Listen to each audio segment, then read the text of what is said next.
ایک دفعہ ایک دور کی سلطنت میں ارورا نام کی ایک خوبصورت شہزادی رہتی تھی۔ وہ اپنی مہربانی اور چھوٹی بڑی تمام مخلوقات سے محبت کو لے کر پوری زمین میں مشہور تھی۔ لیکن ارورا کے پاس ایک راز تھا کہ وہ رات کو سو نہیں سکتی تھی۔ وہ سونے کی جتنی بھی زیادہ کوشش کرتی تھی اسے کوئی فرق نہیں پڑتا تھا۔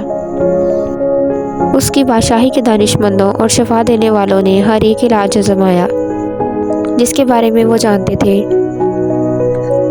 لیکن کسی علاج سے بھی کوئی فرق نہیں پڑتا تھا۔ ایک دن ایک عقل مند بوڑھا الو بادشاہی میں آیا۔ اس نے دور دور تک کا سفر کیا ہوا تھا اور وہ ایک جادوئی علاج کے بارے میں جانتا تھا جو ارورا کی مدد کر سکتا تھا۔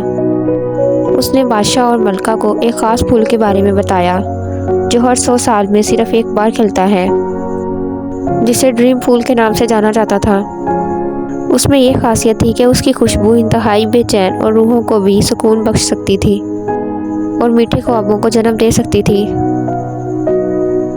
بادشاہ اور ملکہ نے فوری طور پر اپنے بہادر نائٹس کو ڈریم پھول کی تلاش کے لیے روانہ کیا۔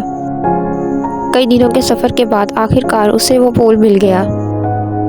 جیسے ہی نائٹس کو وہ پھول ملا، وہ فوراً لے کر سلطنت میں واپس آ گیا اور اسے سلطنت کے باغ میں لگایا گیا، جہاں بادشاہت کے باغبان اس کی دیکھ بھال کرتے تھے۔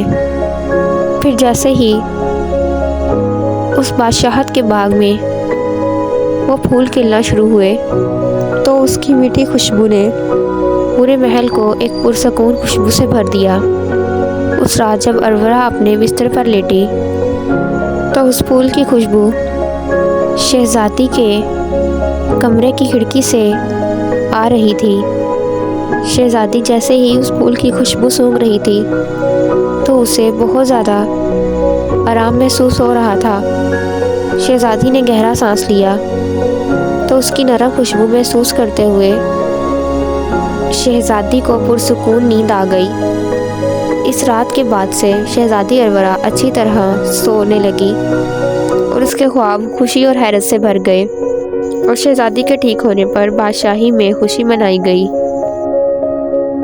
اس طرح ایک جادوئی پھول کی مدد سے اور اس کی بادشاہی کی محبت سے شہزادی ارورا جہاں بھی گئی مہربانی اور خوشی پھیلاتے ہوئے خوشی سے زندگی بسر کرنے لگی۔